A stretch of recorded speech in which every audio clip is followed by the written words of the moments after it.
नमस्कार मित्रों, आप सभी का मातृ कृपा संस्कार चैनल में हार्दिक स्वागत, वंदन, अभिनंदन है। आप सभी का बहुत बहुत आभार व्यक्त करते हुए मैं अंतर्मन से प्रशंसा करते हैं कि आप सबका कमेंट, आप सबकी जो सोच हम तक पहुंचती है, उससे हमें बहुत कुछ मिलता है। मैं उस पर देखता हूँ, पढ़ता हूँ और प्रायः मैं किताबों के साथ एवं किताबों के साथ साथ नेट सर्वसुलभ संसाधन है जो हर जगह आपके साथ मौजूद रहता है। किताबें हर जगह नहीं मौजूद होती हैं, लेकिन इंटरनेट आपको हर जगह उपलब्ध मिलता है, आपके जेब में मिलता है, आपके हाथों में मिलता है। तो हर जगह से सभी संसाधनों का इस्तेमाल करते हुए मैं आज एक हमारे यूट्यूब चैनल के माध्यम से एक मान्यवर हैं जिन्होंने ये पूछा है कि गुरुजी, हमारा मकान नहीं बन रहा है। तो इसी को हम शोध करते करते मुझे कई सारे तथ्य मिले। उन तथ्यों को अपने अनुभव से हमने जोड़ा। स्वयं का भी घर बनने में हमारे पिताजी को बहुत संघर्ष उठाना पड़ा। उनकी कुंडली में भी हमने शोध किया, स्वयं की भी कुंडली में शोध किया। ऐसे बहुत सारी कुंडलियों का हमने शोध किया। तो उनसे हमें ये पता चला, जैसा कि आप सभी जानते हैं, ज्योतिषपूर्ण कोई नहीं कर सकता है। सिर्फ यह शोध, अध्ययन और नए नए तर्क की बात होती है कि विद्वानों का विचार कितना तर्क सम्मत है। स्वभाव, गुण इत्यादि विशेषताओं से ही उसे मिलान किया जाता है और तत्पश्चात निष्कर्ष तक पहुंचा जाता है। तो मैं आपको बताना चाहता हूं कि इन भाई साहब के कुंडली में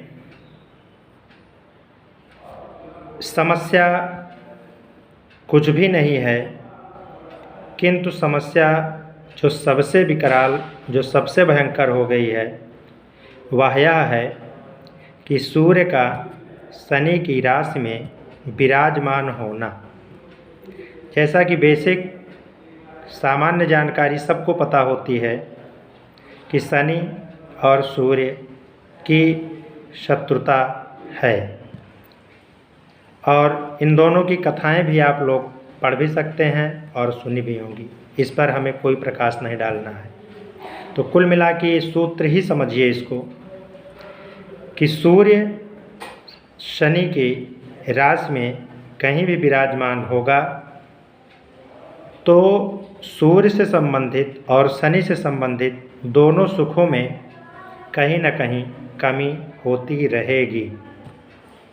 इसके लिए मन, मस्तिष्क और उपायों के साथ योग, तंत्र, मंत्र विद्या से युक्त रह करके जीवन को सरल और सुलभ बनाया जा सकता है।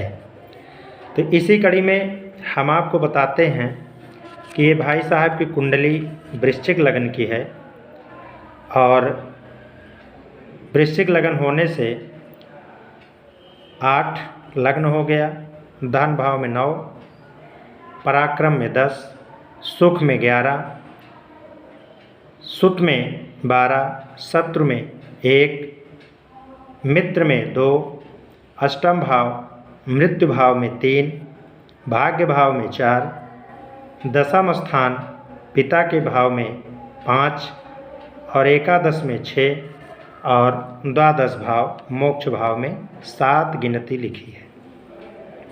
अब आप समझिए कि सूर्य चौथे घर में है जहाँ भूमि भवन वाहन।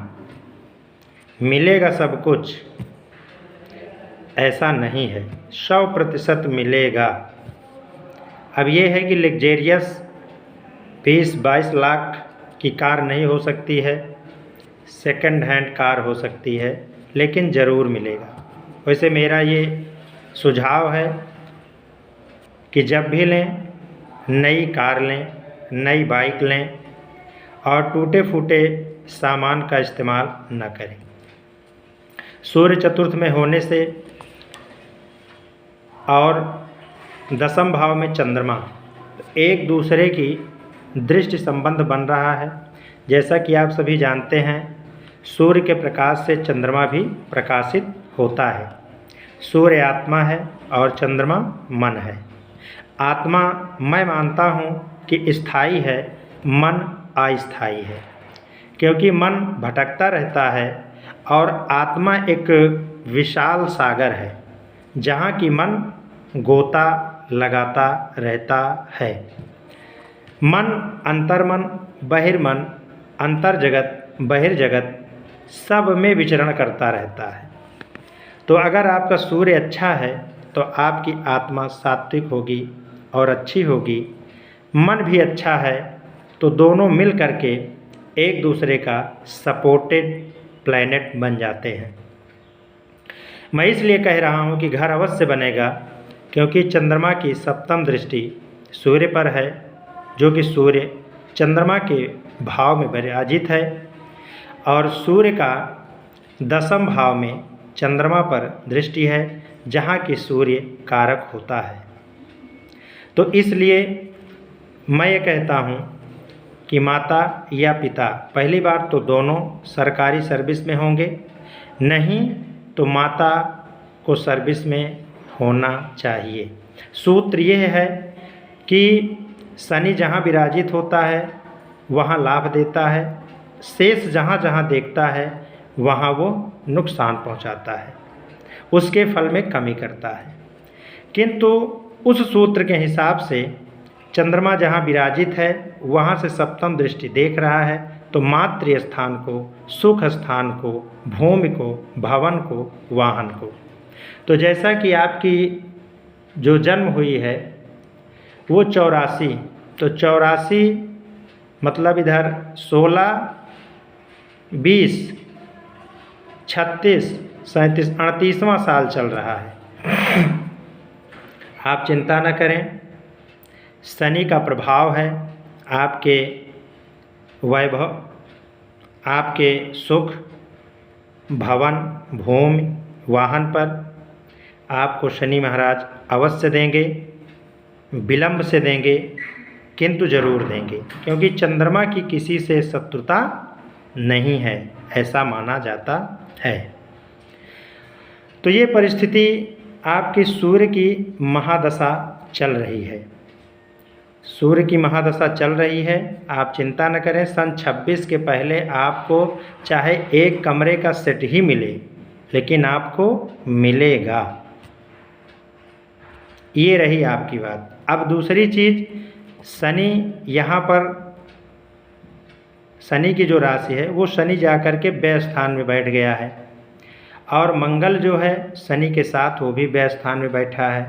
मंगल जहाँ तुला राशि में बहुत प्रबल हो जाता है, बहुत तेज हो जाता है, बहुत ऊर्जा हो जाती है, वहीं शनि तुला में बैठ करके जजमेंट करने लगता है, और मोक्ष का भी कारक है 12वां स्थान।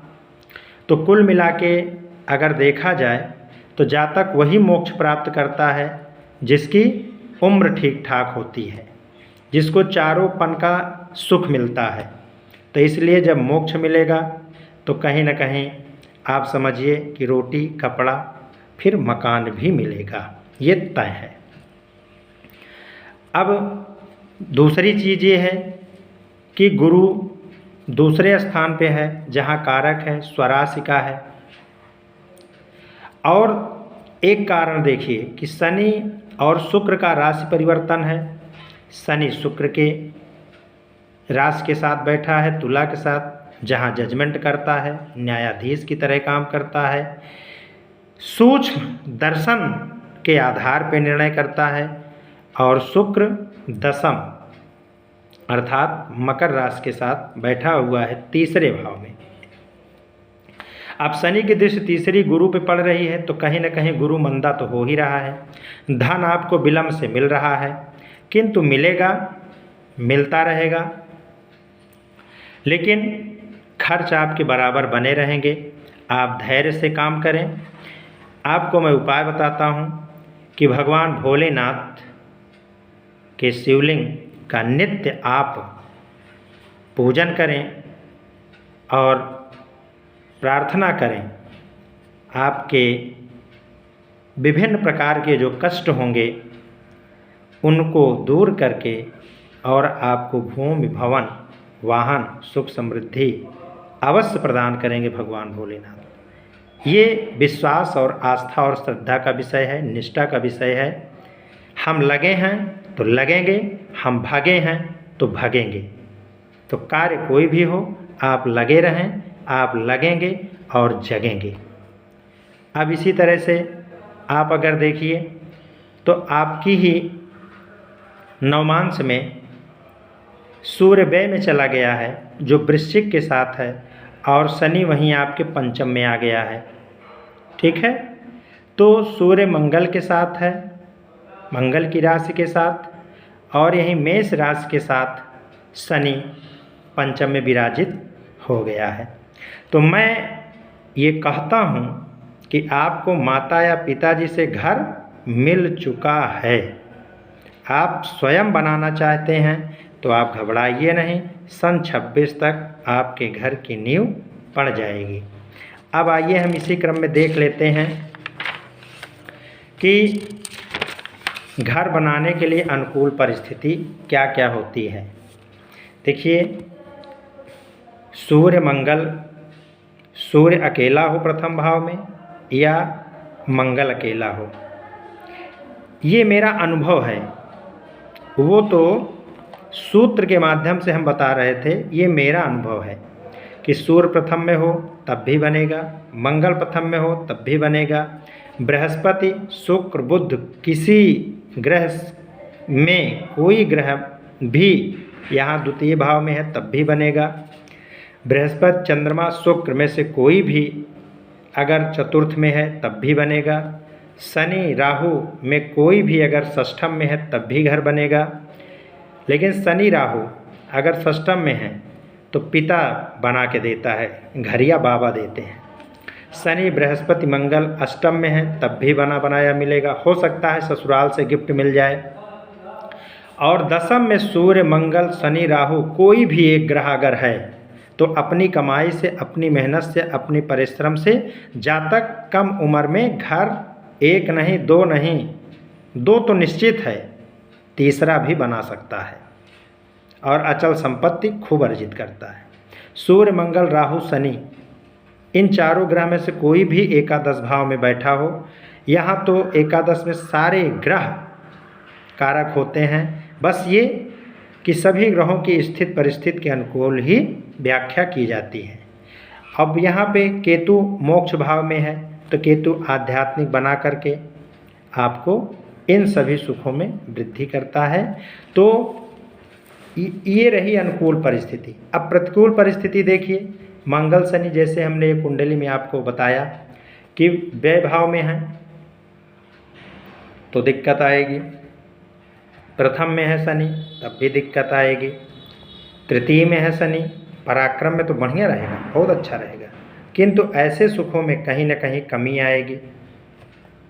सूर्य चतुर्थ में है जैसे ये भी आपने देखा, बना बनाया तो मकान मिल जाएगा, लेकिन आपसे बनने में समय लगेगा। और शत्रु राशि जैसे अभी हमने बताया 11 में 10 में, तो फिर तो और ही संघर्ष करना पड़ेगा। मित्र राशि होगी तो वहीं अनुकूल हो जाएगा।